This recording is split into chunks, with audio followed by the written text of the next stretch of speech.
Good morning, everyone. My name's Patrick Smith, and I'm here to talk about my gardening journey over the last 9 years, from complete gardening novice to someone who dares to stand here and call themselves a gardener. You see, I believe the stories that we tell about our gardens, our successes, our failures, our challenges, even our happy accidents, are more powerful when they're more personal.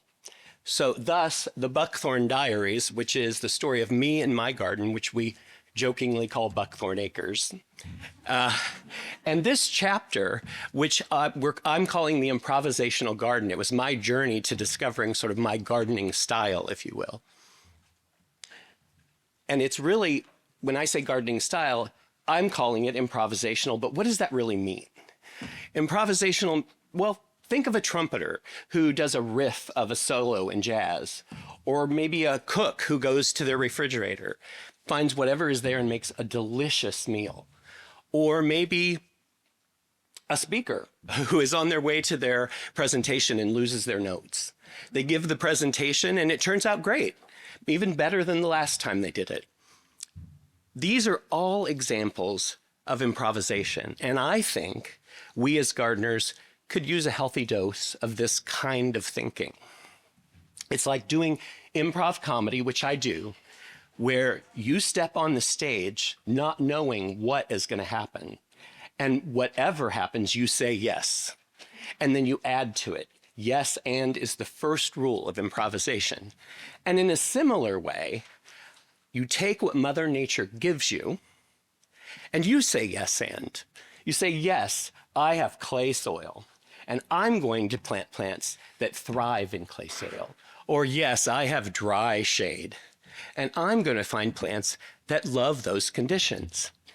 It's kind of what happens after you try to control all the elements of your garden and realize that it's futile. And you realize, no matter how hard you work, that perfection is a little boring. And that really staying in the present moment, accepting reality, saying yes and, is gardening. Heck, it's living. Ultimately, it should all come together in a way that reflects the time, the place, the environment, of course, the plants. But more importantly to me, it includes you and should be the ultimate reflection of you. Your strengths, your successes, your point of view. That to me is the most beautiful garden. And it's a garden that no one else can create but you. Now, I begin my improvisational gardening journey with very, very humble beginnings, with what I call what's left in the fridge. We bought our house in September of 2015. We had lived in the city for decades. We wanted more space, we wanted more nature, and we wanted more dogs. We were dog people. And all of that seemed possible here. And we just thought, grass, good. Trees, good. Woods in the back, good. We thought we'd plant a vegetable garden, maybe grow some plants. Other than that, though, we knew nothing. The first thing that came to mind was Mullet House. We had a big, beige, bland, boring house in the front and a bunch of wild in the back. So business in the front, party in the back. And really, for 9 years, I've gone with that theme rather than a particular style. Ideas have come and gone. But the very first morning, we woke up in the new house, got our coffee, and went to the windows to look out at the back of the property. We saw this. A 40-foot spruce had just fallen over on the patio in the middle of the night, as if it had just given up in the middle of the night. What should have been a warning, we took as a wake-up call. It was time to get to work. In hindsight, we were comically naive. So cue the tiny violin. Once we saw that, we started to see what we had really purchased. A whole lot of nothing. And what was there was old and tired and worse for the wear. In fact, if you look in the upper left-hand corner of that photo, Those flowers are plastic lotuses floating in the water feature. The truth is, I didn't follow that warning. I immediately started planting what I thought I knew. I planted perennials all fall and into the next year with no plan. And it wasn't until I was in the middle of reading the latest coffee table gardening book that I thought would really help me, that I realized I was in way, way over my head. Luckily, in that same book, I came across the name of Roy Diblick of Northwind Perennial Farm. Some of you may know him or know of him. Thank God I came across that name. And in fact, I just picked up the phone and immediately called. It took a few phone calls, but Roy Diblick showed up at my front door and we took a tour of our property. And Roy, as kind and humble as he is, looked at me at the end of the tour and said, "Patrick, you do know you bought 5 acres of invasive plants, right?" I almost burst into tears.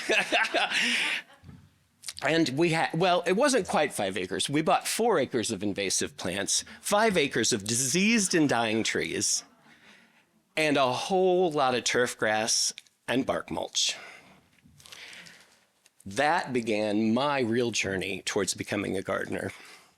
From that moment, I knew we had to remove those groves of buckthorn and invasive honeysuckle, along with all those diseased and dying trees. Out came ash and pine and spruce, 2 beautiful specimen trees that were splitting down the middle, and this arborvitae that looked like it was slowly eating the house alive. And inside that arborvitae was the back door to the house that they had just continued to carve out a hole for. Yeah, well, all that, sounds easy, but it was difficult, expensive, and a little traumatic because many of the trees were part of the reason we bought the property in the first place. And with the trees went a lot of my excitement. Long term, I was emboldened, but that took years. And after that first wave of tackling all the invasive trees and woody invasives, the dying trees and woody invasives, guess what? We set the table for the onslaught of herbaceous invasives. You name it, we got it. Purple nightshade, garlic mustard, creeping Charlie, I could go on. Name a weed or an invasive, we probably had it. And I learned that there wasn't really going to be an end to that there would be subsequent waves of plant deaths and invasives, and that I was going to have to spend time and money and effort to continue to basically keep them pushed back. Because I think many of you know, we never really get rid of those things. We're always, again, kind of trying to find that balance between what we can live with and how aggressive they can be. Now, during that whole period of erasing the chalkboard, I began to really take stock, to ask myself the harder questions like, you do know you don't know what you're doing. And why am I doing this? What do I need to learn? Who do can I get help from? What inspiration do I have? And that is really the point at which I realized that inspiration is everywhere. And that the whole rest of my life could inform what I was doing in the garden. And I had not made that connection. And I knew that I could find mentors and get educated, because up to that point, I had been doing internet searches, which we know everything's true on the internet, and buying fancy coffee table books, and I just was more confused. So I started looking back in the past, looking at photos I had taken over the years, and I suddenly realized I'm starting my improvisational journey. And that was the birth of my improvisational gardening approach. I started looking at places that I'd been. I've been very fortunate to spend a career traveling around the world. And I started going through old photos and realized I had taken as many pictures of art and gardens and other things than the actual work I was supposed to be doing. And all of a sudden I'm like, wait a minute. I'm surprised I've taken these pictures of gardens that, I had never connected to the fact that now suddenly I want to be a gardener. And every place has been a source of inspiration. And I've also lived across the country. And so from Seattle, Washington to New York City, from Kansas City to Nashville, from Atlanta to Milwaukee, I really started to see that there was a lot of inspiration and a lot of things that could inform what I was doing. And even to this day, a lot of the plants I've chosen are subtle, and not so subtle reminders of the places I've been. And I remembered a quote that I loved from Diana Vreeland, who was a former editor of Vogue magazine, and she said, "The eye has to travel." And when you think about that, our eye is our dominant sense. It's not just the way we see the world, it's the way we perceive the world. It's the way we navigate the world. We are predisposed to connect the dots. Now, my work background is a whole other story. I spent 32 years in fashion merchandising, in product development and design. And when I retired, I thought that was the past. And I was looking forward to discovering what my interests were. I didn't think it had a connection to gardening at all. But just one simple example, in my fashion merchandising career, we developed an item that became an outfit, that became a wardrobe, that had seasons, that balanced style versus trend. You buy a plant, you group it with other plants, becomes a bed, becomes a garden, is part of a landscape that has seasonality, that you balance style versus trends. Wow, maybe I can take the tools that I thought I couldn't use and just use them in a different way in my garden. I started to show up in my garden. And I'm just going to show you a few photos. First, I just made visual connections. A photo I'd taken of a men's shirt display in New York, suddenly I visually connected it to a display of tulips I saw in downtown Chicago. Then I started making real connections to the plants. This women's jacket, when I saw these Crispa tulips, I remembered the trim on that jacket. I was starting to connect the dots. This custom motorcycle paint that I saw at a rally inspired me to use those colors in this planter. And this piece of folk art I saw in Puerto Vallarta showed up in a color story we used in our front yard. And lastly, and kind of sentimentally, I came across this picture I'd taken of a custom dress, and the skirt reminded me of my grandmother's prized tulips that she was obsessed with, which inspired me to plant the only roses I have in my garden.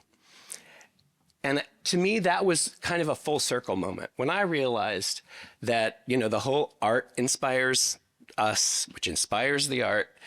Now it's in the garden.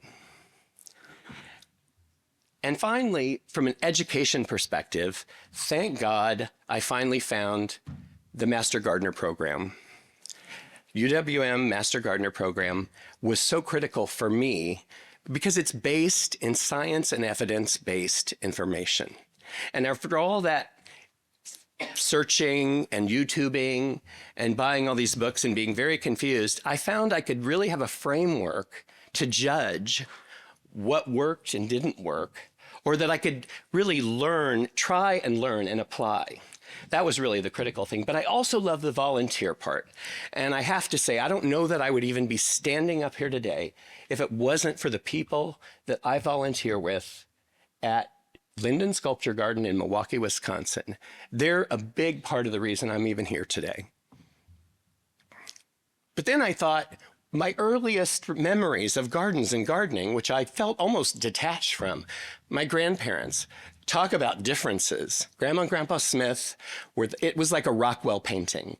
The white clapboard house, the big vegetable garden, Grandma's prized cherry tree in the front yard that we just completely decimated, and all of her bachelor buttons around the root cellar, contrasted with Grandma and Grandpa Schneeblen, my German grandparents who lived in the city, and everything was perfect and orderly, and we were free labor for that garden. But it was beautiful and aspirational. And then finally, I thought of my dad, who, even though he'd grown up on a farm, came late to gardening. And I think when I look back on it, that was probably because after raising 9 kids, it was probably the one place where he felt not only at ease, but a little bit more in control. Now, of course, I was inspired by other gardeners. And since I loved perennials, I'm not even sure why I was so drawn to them. I was drawn to people I call the new perennialists. So on the left here, you see Pete Udolph, who is arguably one of the most famous garden designers in the world right now. He did the Lurie Garden in Chicago, the High Line in New York.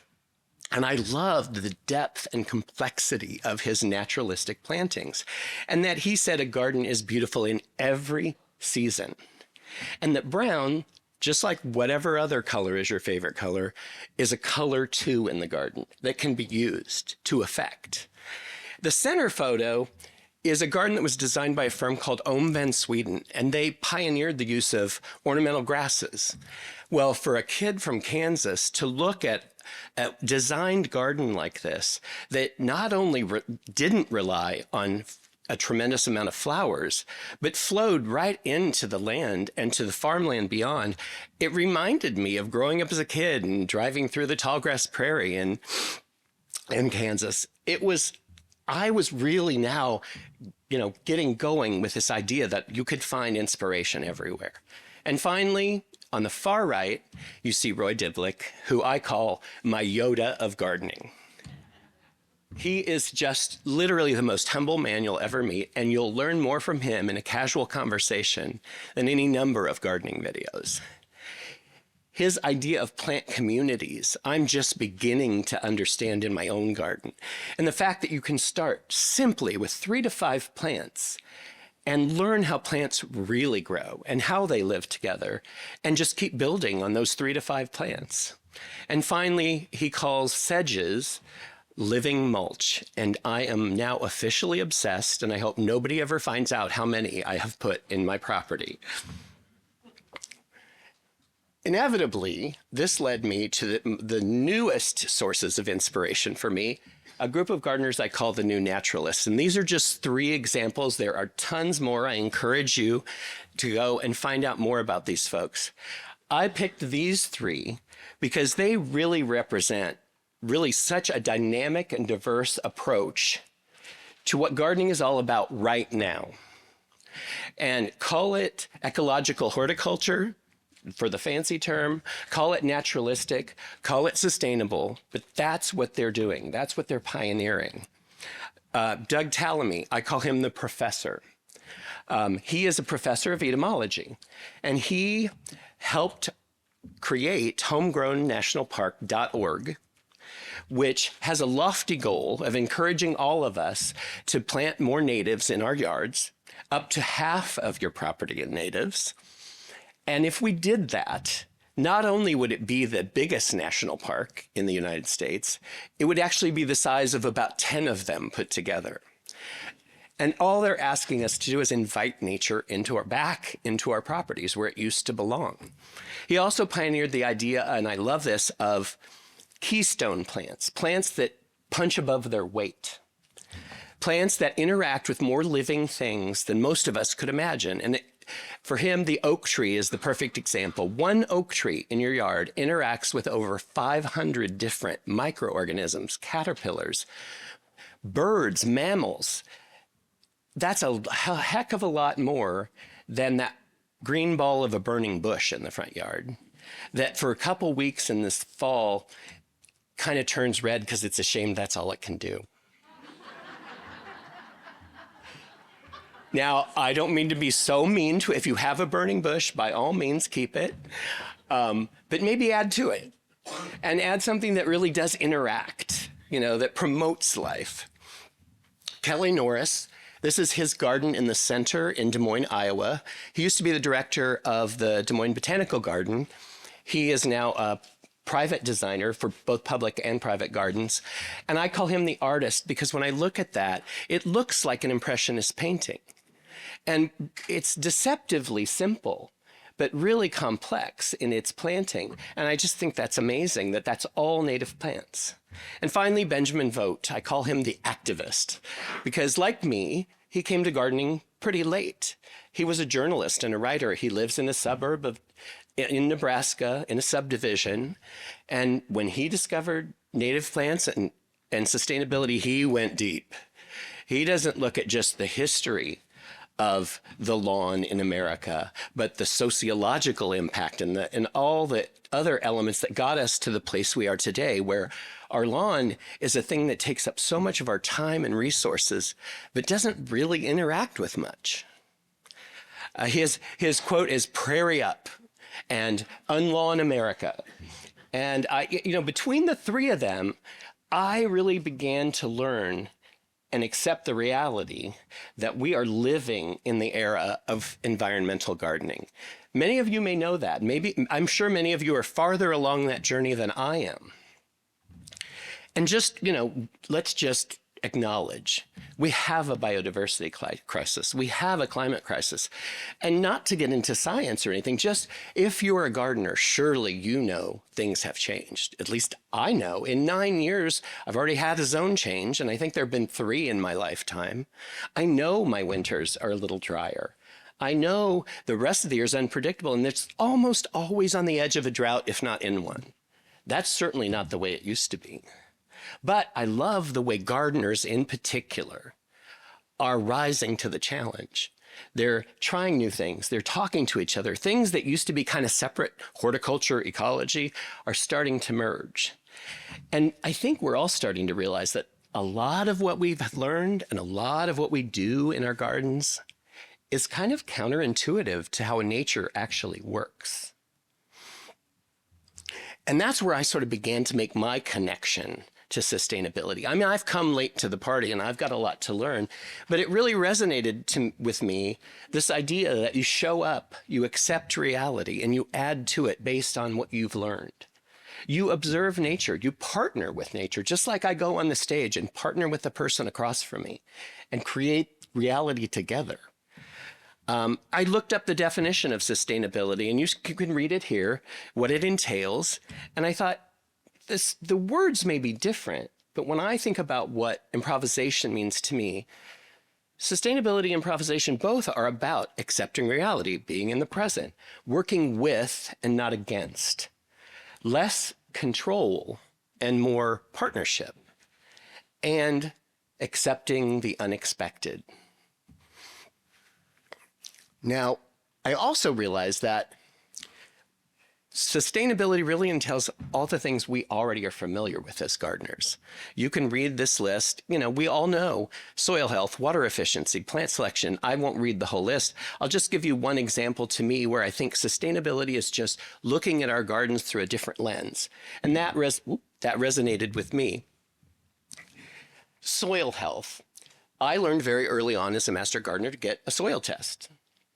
And I think everyone should. They're really helpful. But what I noticed is that when you get your soil test, it tells you, what your soil composition is, but it also has all sorts of recommendations. It might be low in nitrogen, or you might need phosphorus. It's very alkaline, or it's very acidic, implying that we should all do something to make it better. Through the lens of sustainability, I look at it now and go, do I really need to do anything? I mean, this is just what my soil is, right? And when I think about Mother Nature, doesn't she have a solution for just about every situation and condition? So maybe before I put that shovel in the ground, which, by the way, gardening is disturbance, before I disturb, maybe I should think twice and not think that I have to change everything so much. And I could kind of get behind that. I kind of simplify sustainability into just nature-driven decision-making. And I can get behind that. Plant more plants, I'm in. I'm literally at probably about the 27th stage of gardening addiction. So plant more plants, good for me. Plant them closer together, I'm in. Plants are social and they live in community. They literally lean on each other and support each other. And my favorite, No plant ever evolved to grow in bark mulch. It doesn't rain down from the sky. There isn't a special season where it shows up. Plants actually go through last year's debris. And I could get behind that because, again, like I said, gardening is disturbance. And guess what? Mother Nature's response to disturbance is what we call weeds. They're early colonizers, they're first responders. And so we have to learn that if we're going to disturb, let's make it a beautiful disturbance. And let's use some of her tools, like native annuals, to get a jump on the weeds that we don't want in our gardens. Essentially, to me, sustainability is just conscious stewardship. And stewardship, but not ownership. And dynamic, alive, not static. Integrated, not isolated, like that burning bush. Responsible beauty, not just pretty. Like, what is it contributing? You're beautiful, but what else can you do for me? And collaboration, finally, which is the key to improvisation. Collaboration, not control. So after all that, it was time for me to really get to work. To kind of almost begin again, although I never stopped working in the garden this whole time, but to really get clear about my priorities and what I wanted to accomplish. It became easy after that.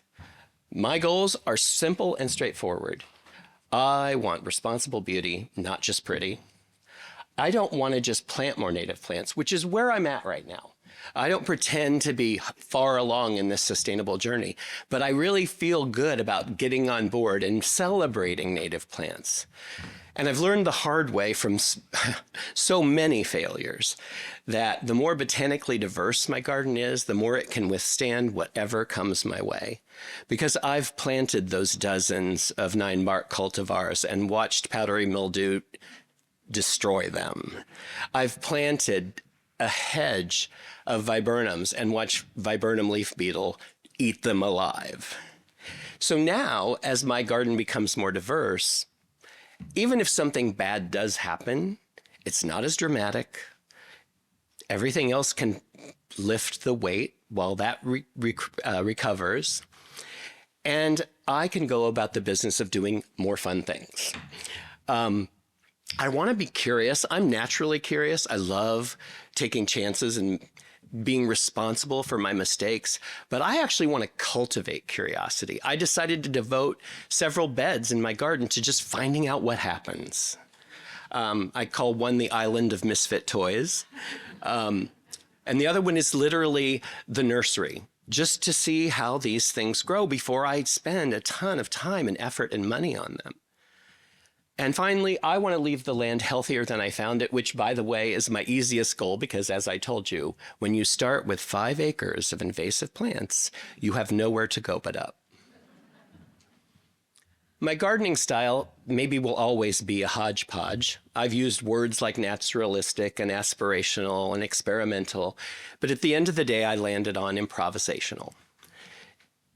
Accepting what you have, adding to it, learning and experimenting based on knowledge. Really, it's 10 pounds of flour in a 5-pound bag. But improvisational is where I kind of landed and where I feel most comfortable. I love planting themes. These are my planting themes: joy and abundance, plant communities, transition to natives. And you see this connection to all the things that I really spent time sitting with and figuring out what kind of resonated with me. Joy and abundance. To me, say what you will, I look at that and everything is alive. The climbers are climbing, the bloomers are blooming, the trees are treeing, and the shrubs are shrubbing. Here is more abundance, but here it's really, this is a community of plants that probably has done better than any number of beds in my garden. They're really happy together. And it's about half natives. I'm trying to get to about 70%. Some are from Roy Diblick's appropriate perennial plant list, and a few are just because they mean something to me. I call this the granny garden because a lot of them are more old-fashioned, and also because there are some favorite plants. There are peonies in there that remind me of one of my grandmothers. There are a few daylilies that remind me of my mom. This this photo, pardon me, is of cultivars that are turning into more native plants. Obviously, the spruce tree is not a native, but it has a home till it dies. And we're already starting to plant other trees that are native to take up the mantle when it's gone. The ironwood tree in the foreground is native, and those 9 barks you see are gone and have been replaced with more native plants. And finally, happy accidents. These orange daylilies were not my friends. I thought I got rid of them. I planted a hedge of hydrangea, and no, they come up every year stronger than ever. And for about 3 weeks in August, they're beautiful. I call it the creamsicle border. And I had nothing to do with it, but I take full credit. On the right, nothing but green. But every time I look at the window, it's just so calming to me, even though from a design perspective, it really doesn't make any sense. My planting priorities are straightforward too. Now I plant nothing but native trees and shrubs, not just for structure and legacy, because I know that there's no way I can handle an entire landscape of perennials as I get older. Trees and shrubs are my friends. And perennials, I have to plant more natives because I don't have the time and effort and budget to take care of all of that. And sedges. You know, Roy sent me down this path and I have not stopped. I'm really proud of the fact that I set a goal of getting rid of half of my turf grass in 7 years. I did it in 5. And I figure I can probably get rid of another 10 to 15% and still have room for us, the dogs, all the nieces and nephews who come to visit, and our friends and family who visit. I didn't really need all that. Once I got started, it just kept going. And then I think all of us as gardeners have to draw the line somewhere. For me, it was annuals. It just wasn't, I had a big garden. And so the good news is I didn't need a lot of pots and and annuals now, and I'm just on the edge of learning about native annuals, things like partridge pea, variations of Coreopsis and Gaillardia and others that I can use for solving problems, filling in things, and they will go away, but they're serving a purpose. They're my first responders. Now, I love tonalities. I learned that in my fashion merchandising career. But in the garden, I found they could be a good tool for me, for someone who didn't know all the rules of gardening, because they're very forgiving. And tonalities are just mixes of color, yellow, orange, red, white, green, silver, that are easy on your eye. And what I found is while I'm experimenting and learning, if I limit my color palette, it almost makes me look like I'm a better gardener than I really am. So for instance, in the front of the mullet house, one kind of requirement I came up with was, well, everything has to bloom white. Now it can start yellow and turn white. It can be white and turn pink. That's fine.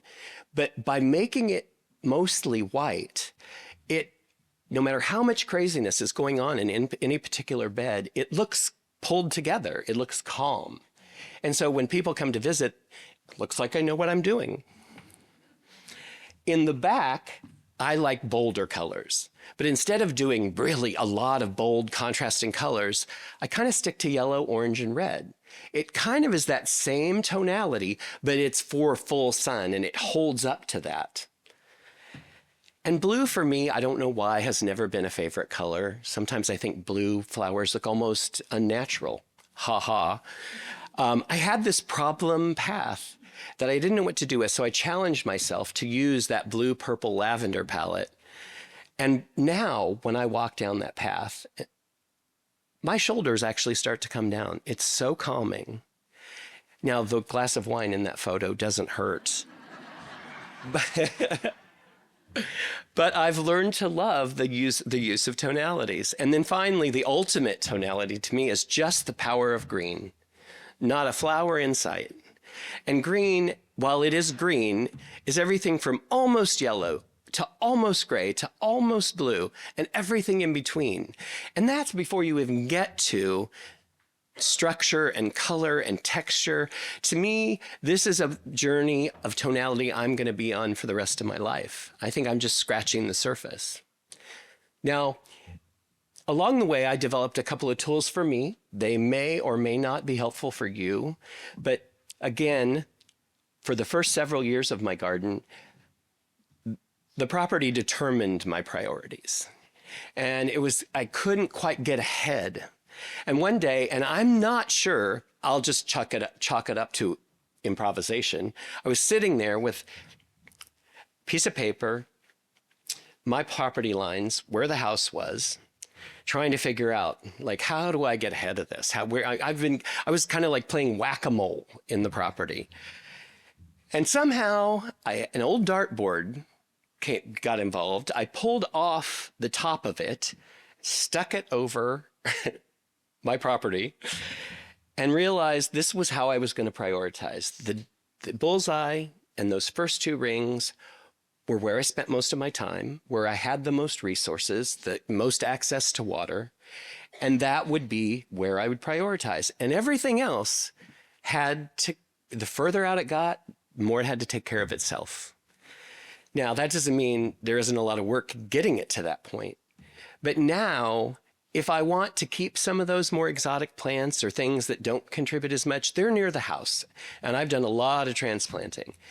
And natives have really given me a leg up on those farther away areas, that as I establish those communities, they can take care of themselves a lot better, probably than I could. I also came up with what I call my garden building rule of thirds. And I don't know about you, but when I started planting beds and reading what to do, I would slavishly go over these plans and make pretty big investments up front in what I thought it was supposed to do and how the balance between all the things were. And I realized I wasn't good enough for that to be good, even in a year or two or three, that I really needed to cut back on the planning and now for me, it's about a third. And then a third reacting, and then a third creativity and improvisation. So what I tend to do now is overplant the ground cover layer so I can get a leg up on weeds. And in the focal layer, what I call the focal layer, where all the fun, pretty stuff is, I plant less, but more varieties so that I have time to see what happens before I invest, before I go out and and make big statements. But by that third year, and it usually tends to be about a third year, give or take, I'm ready to improvise. It's like, oh, I'm finally gardening. I want some more yellow over there. And that didn't work, so I'm going to double down on this. All the while that ground cover layer is working for me. And the tree and shrub layer, also, I spend about the same amount of time. And for me, I've found that to be a good balance. Now, I'm going to go quickly through this next section because I have an obsession with naming my beds, as you've heard me say before. I have the Granny Garden, the Sunset Landing. I'm a sucker for a theme. This is the Pollinator Garden. This is the Golden Meadow. This is what I call the transitional triangle. And it kind of holds together because when you go to the left of this bed, it's a whole different thing, and to the right is a whole different thing. And this is kind of right on the verge of kind of orderly and wild. And then this is the hydrangea haven. Now, I always thought of hydrangeas being kind of old-fashioned and a little granny and a little bosomy. But I've become obsessed with them. And now the entire front yard of the Mullet House is circled with about 15 varieties of hydrangeas. And I'm experimenting now with even more native hydrangeas, more arborescens, more quercifolias. I love it. Quickly on plant selection, I found, and I think all of us like to save money, so whether you have a small garden or a big garden, one of the things we used to say in retail was never pay retail. Now that's not fully true, but we always said, as retailers, we know everything you want is on sale somewhere. You just have to find it. And for me, that became important. And so I love a past season sale. I love a clearance sale. I love a one-day only sale. I could probably tell you the promotional calendar of every nursery in a 3-county area because I needed to buy more quantity. But the price you pay for that sometimes is less than healthy plants. So one of my other rules, don't buy pretty, buy healthy. And I'm that guy you'll see at the nursery pulling everything out of its pot. Because I usually buy when the plants don't have flowers, because I think many of us know, and I know as a retailer for sure, I promise you this, when that plant is in flower, they're making the most money they're ever going to make on that plant. And most of us pretty quickly as gardeners learn that we don't need to see the flower to know whether it's a healthy plant or not.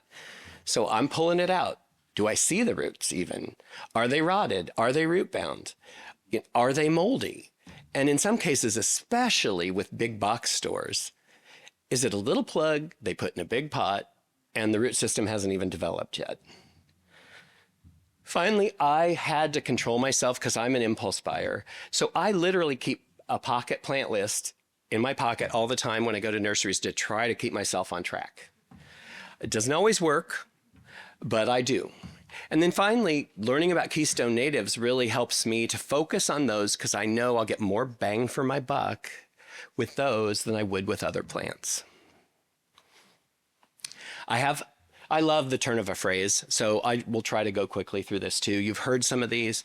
I'm a big believer in the eye has to travel. We love connecting dots. That's how we see the world. I love this phrase, without a gardener, there is no garden. Gardening is disturbance. Make it a beautiful one. Take responsibility. This was our Smith family motto when I was a kid, and I'll be honest, I'd forgotten it. Live with it, learn from it, build on it. And it so fits nicely to me with my improvisational piece of live with it, accept reality, learn from it, add to it, and then build on it. How you do anything is how you do everything. That's a Buddhist phrase that I heard. And it's so true. If you look at your life, your hobbies, what you do for a living, everything, it's kind of how you do everything is how you do anything. And what I didn't want to do was spend so much time trying to fix everything that was wrong. I wanted to spend more time doing what I was good at. And I think that's true in the garden too. And finally, and this is mine, the future is a place we are making right now. Every plant you plant, every seed you sow, you are creating your own future in the present. And I think that's so important because I know that I have had those days where I just don't want to think about it. I don't want to deny. I just don't want to deal. But that means then that the future will show up and smack me upside the head. And I love knowing that I get to decide every day the future I'm planting. Now, these last few slides are just some tips that I use that may be helpful for you. And there are three. One, I'm going to go over some improvisation tips, some sustainability tips, and a little about good neighbor gardening. So these are the slides I'll kind of read more than I have up to this point. The first rule of improv, always say yes and. And what that means in the garden is work with what Mother Nature gives you. Add new information. That's the next rule of improv. And that really means make sure your garden reflects you. Then you're beyond judgment. It doesn't matter what anybody says. What's the one phrase I love? What you think about me is none of my damn business. I love that. And it's kind of like what you think about my garden is none of my damn business. I love my garden. And every garden I visit, you can tell when it reflects the person that has created it. And when, like in my early years, when it looks like somebody else's idea. Be present, don't block or deny. Embrace the reality of what you're working with, whether it's a large or a small garden, whatever your budget is, whatever your plants are, it will be beautiful the more you show up in it. Understand the location and relationship. In improv, it's like, who have I been identified as? Where are we? What are we doing? In the garden, it's not just that I live on this street or in this neighborhood, but like I found out that my subdivision had been a pig farm. Well, what does that mean about my soil? And, and then I found out what my eco region was and what plants used to grow there. And maybe they still could. And then finally, you look good if you make your partner look good on stage. Much the same way, that you look good if you make Mother Nature look good.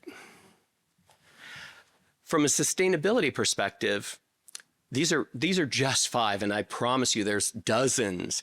But these tips really resonated with me, and to me they're very straightforward and simple. Reduce your lawn if you can. Think area rug, not wall-to-wall carpeting. Remove invasive plant species. Learn what they are. Now, when I say remove, it sounds like they're gone forever. We all know better than that. But do your best. That's what I do. Rethink pretty. I've said it a few times. Expect more from your plants. Look for responsible beauty. Plant for pollinators. Really just plant for living things. And really identify and plant keystone plants. And finally, and my favorite, start planting. Even if it's one native plant or one new. And then if it works, just keep planting more. And if it doesn't, just keep planting anyway. Plant generously because plants love to live in community. Oops.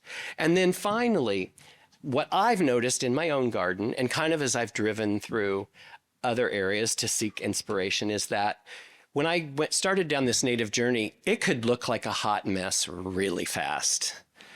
And if you live in an urban area or a subdivision or the suburbs, and you're dealing with HOAs or neighbors who love to have an opinion about everything, these are just a few tips to keep your garden from being perceived as weedy or unruly. Limit your plant palette by square footage. The smaller the space you have to work with, limit the varieties of plants. It will look more orderly. Use borders and ground covers, and I use borders more now than ever. I can take those sedges and not just use them as a ground cover, but use them as a border, and suddenly the same person can look at this bed without a border and this bed with a border and think, wow, that really looks like he knew what he's doing. I love the phrase Kelly Norse uses called orderly frames. The minute you have borders or pathways or a good ground cover layer, people perceive it as orderly. Also, maybe stick with only 1 to 3 plants that are in bloom at any given time, because that's, again, easy on the eye. And then, another 1 to 3 each season. And really think in the front yard, especially if you're in a smaller area, about keeping those plants no more than maybe 3 to 4 feet high, and in the middle or the back. And it seems simple, but really your eye does travel, and it goes until it's stopped. And if it's stopped in the front, you're like, what's wrong? If it doesn't stop and it goes up to the house and keeps going, it's at ease. The eye just signals the brain that everything's okay. And these, I think, and then of course, repeat. Using fewer varieties in fewer colors and fewer plants in bloom just creates a sense of ease. And not so much masses, but drifts and ways that your eye can connect those dots. The neighbors will lean in instead of wondering what you've done or calling the HOA.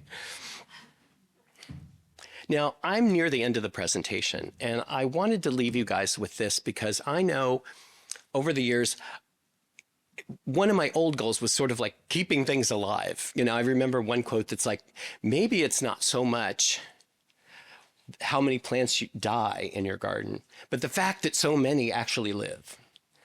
And another quote I love, and I'll share this with you, is because I've been always kind of more obsessed with will it live and how long will it live and all that.